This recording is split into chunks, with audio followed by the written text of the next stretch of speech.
பிரிண்டட்ஸ் நேயர்களுக்கு வணக்கம். நயினார் நாகேந்திரன் அவர்கள் பாஜக மாநில தலைவரா பொறுப்பேற்றுட்டாரு. ஆனா அண்ணாமலை அவர்கள் பொறுப்பெடுத்து அதிரடியான அரசியல் செஞ்ச மாதிரி நயினார் நாகேந்திரன் அவர்கள் செஞ்சாரானா இல்லவே இல்லை. ஏன்னா அவர் ஹேண்டிலிங்லாம் பாத்தீங்கன்னா ஸ்மூத்தாவே இருக்கு. அண்ணாமலை அப்படி இல்ல, அதிரடியாவே இறங்கினாரு. நீ செஞ்சது தப்புனா தப்பு, நீ செஞ்சது ரைட்டுனா ரைட்டு அப்படின்ற மாதிரி இறங்கினாரு. இது நயினாரனுடைய இது இருக்கு, ஏன்பா தப்பு செஞ்ச, தப்பு செய்யாதப்பா, அடுத்த தடவை நல்லா திருத்தி செய்ய. சோ அப்படியான ஒரு ஸ்மூத்தான அரசியல நம்ம நயினார் நாகேந்திரன் செஞ்சுட்டு இருக்காரு. இதன் மத்தியில ரெண்டு பேருக்கும், அண்ணாமலை அவர்களுக்கும் நயினார் அவர்களுக்கும் ஏகப்பட்ட சண்டைகள் சர்ச்சைகள் இவங்களுக்கு நடக்குதே இல்லையோ, இவங்க ஆதரவாளர்களுக்கு எல்லாம் பயங்கரமா நடந்து, அண்ணாமலையுடைய ஆதரவாளர்கள் வார் ரூம்ல நயினார வாருன்னு வாருதும், அதுக்கு ஏடிக்கு போட்டியா நயினார் வார் ரூம் வச்சு அவங்கள இவரை வாருன்னு வாருதும் இவங்களுக்கு தொடர் கதையாவே இருக்கு. இதெல்லாம் ஒரு புறம் இருக்க, டெல்லி மேலிடம் என்ன பண்ணிருக்காரு, நயினார் நாகேந்திரன் லெப்ட் ரைட்னு டோஸ் விட்டு இருக்கு. உங்களை எதுக்கு நாங்க தலைவராகணும், சும்மா இப்படி உக்காஞ்சிக்கின்னு ஸ்மூத் அரசியல் பண்றதுக்கா உங்களுக்கு அரசியல் தலைவராக்கணும்? ஏன்பா அண்ணாமலையை விட்டுட்டு உங்களை எதுக்குப்பா நான் சூஸ் பண்ணா, உன்னை எதுக்கு நாங்க தலைவராக்கணும்? அதிரடியான அரசியல் பண்ணுப்பா, திமுகவை வச்சு செய்யி, திமுகவை கழுவி ஊத்து.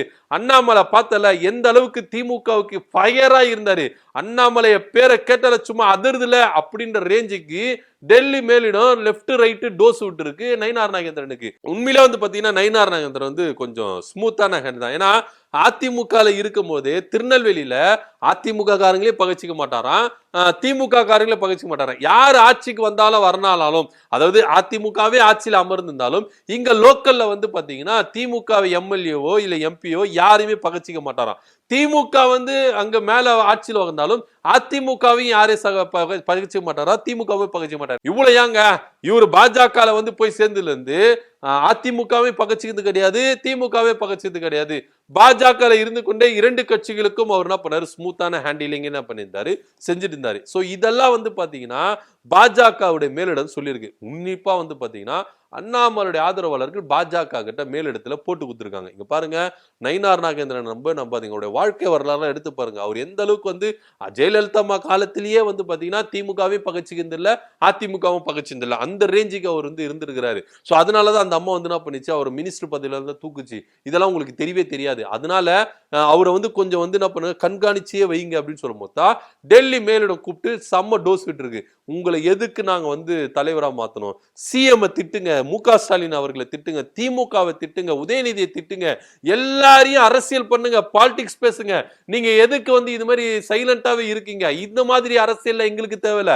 அண்ணாமலை பண்ண அதிரடியான அரசியல் வேணும். ஏங்க ஒண்ணுமே இல்லைன்னா கூட டிஎம்கே ஃபைல் அப்படின்னு சொல்லிட்டு வெளியிட்டு எல்லாரையும் அட்டென்ஷன் ஆக்குனாருங்க. அவரு பொய் சொல்றாரோ உண்மையை சொல்றாரோ எதுனா உளர்னாரோ, ஆனா திமுகவை வச்சு செய்யாத நாளே இல்ல. அந்த அளவுக்கு நீங்க அரசியல் பண்ணுங்க அப்படின்னு சொல்லிட்டு போனாங்க. அண்ணனுடைய பேச்சுகள் நடவடிக்கைகள் டோட்டலா சேஞ்ச் ஆயிரு. இப்ப அவருக்கே டேமேஜ் ஆயிருச்சு அப்படின்றது. நயினார் நாகேந்திரன் இப்படி பேசுறாரு, அந்த அண்ணாப்பா இப்படி நடந்துக்கிறாரு, அப்படி அவர் பட்ட மனசு இல்லப்பா, ஏன்பா இந்த மாதிரி அவர் நடந்துக்கிட்டாரு, எதுக்கு இந்த மாதிரி பேசுறாரு, அவர் அது மாதிரி நடந்துக்கவே மாட்டாரு, அவங்க யாரோ கொலை போட்டுருக்காங்க அப்படின்ற ரேஞ்சில அரசியல் வட்டாரங்கள் பேச ஆரம்பிச்சு, ஆல்ரெடி பேச ஆரம்பிச்சிட்டாங்க, இன்னமும் பேசிட்டு இருக்காங்க. ஏன்னா அண்ணன் போய் சேர்ந்து இருக்கிற இடம் அது மாதிரி. அண்ணனுடைய கேரக்டரை பத்தி யாருமே என்ன பண்ண கூடாது, தப்பா நினைச்ச கூடாது. அண்ணன் இருக்கிற மாதிரி தான் இருக்கிறாரு. அவர் போய் சேர்ந்து இருக்கிற இடம் அவங்க மேல இருந்து புஷ் பண்றது. வேற என்ன பண்ண முடியும்? அண்ணன் போய் தலைவர் பதவியில என்ன பண்ணிட்டாரு, காலை வச்சுட்டாரு.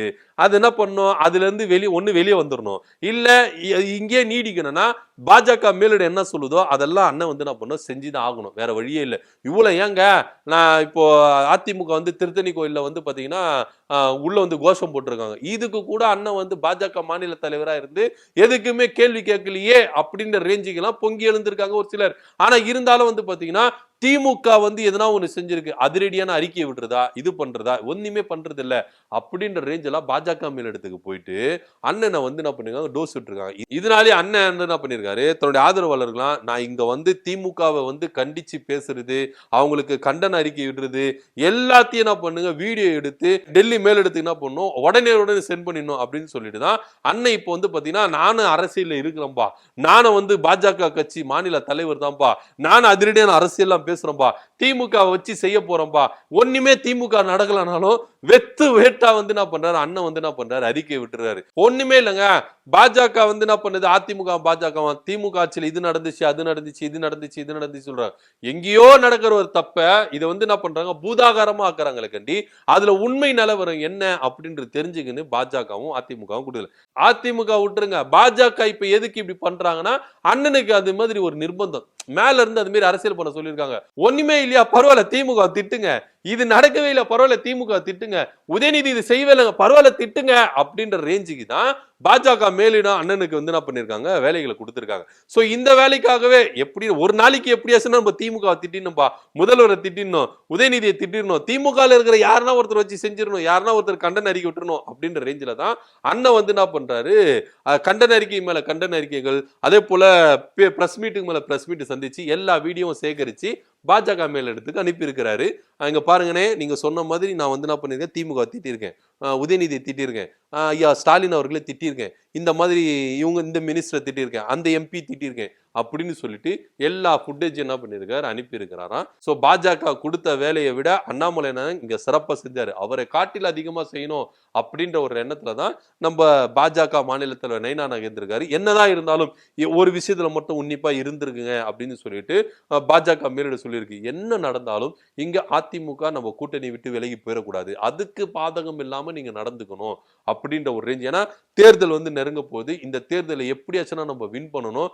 அதனால இப்போ வந்து என்ன பண்ணணும், நீங்க வந்து பாஜக அதிமுக கூட ஒன்னா இணைஞ்சு நீங்க என்ன பண்ணணும், செயல்படணும் அப்படின்னு சொல்லிட்டு தான் இப்போ ஒரு பொது மேடையெல்லாம் வந்து என்ன பண்ணிருக்காங்க, அரேஞ்ச்மெண்ட் பண்ணிருக்காங்க. அந்த பொது மேடையில நம்ம நயினார் நாகேந்திரனும் எடப்பாடி பழனிசாமியும் தோன்ற போறாங்க, அதாவது பாஜகவும் அதிமுகவும். ஏன்னா அதிமுக பாஜக கூட்டணி வந்து நிலை இல்லாத கூட்டணி, அஸ்திவாரம் இல்லாத கூட்டணி அப்படின்ற பேச்சுகள் போயிட்டு இருக்கு. ஏன்னா பாஜக வந்து அதிமுக காரங்களை விமர்சிக்கிறதும் அதிமுக வந்து பாஜக காரங்களை விமர்சிக்கிறதும் தொடர்ந்து நடைபெற்று இருக்கு. அதனாலேயே வந்து பாத்தீங்கன்னா நம்ம நயினாராயணனை சட்டமன்றம் நடக்கும் போது நம்ம எதிர்கட்சி தலைவர் எடப்பாடி பழனிசாமியோட அலுவலகத்துல போயிட்டு என்ன பண்ணிருக்காங்க, ரகசிய மீட்டிங் எல்லாம் போட்டிருக்காங்க.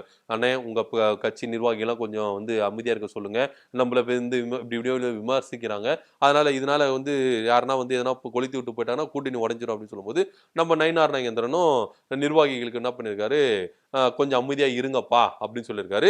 எடப்பாடி பழனிசாமியும் என்ன பண்ணிருக்காரு, மாவட்ட செயலாளர் கூட்டி கொஞ்சம் அமைதியா இருங்க அப்படின்றதெல்லாம் பேசின இது நம்மளுக்கு வந்து செய்திகள் இருக்கு. சோ இதனாலே வந்து பாத்தீங்கன்னா எடப்பாடி பழனிசாமியும் நயினார் நாகேந்திரன், அதாவது அதிமுகவும் பாஜகவும் ஒரே மேடையில தோன்றி இது எல்லாத்துக்கும் முற்றுப்புள்ளி வைக்க போறோம் அப்படின்ற ஒரு தகவலை கொடுத்திருக்காங்க. சோ நயினார் நாகேந்திரனை வந்து பாஜக மேலிடம் வந்து டோஸ் இருக்கு, உங்களை எதுக்கு வந்து நாங்க மாநில முதலமைச்சர் ஆக்கணும், அந்த வேலையை கச்சிதமா செய்யுங்க அப்படின்னு சொல்லியிருக்கு. இதை பத்தி உங்க கருத்து என்ன அப்படின்றது கீழே கமெண்ட் பண்ணுங்க. நன்றி, வணக்கம்.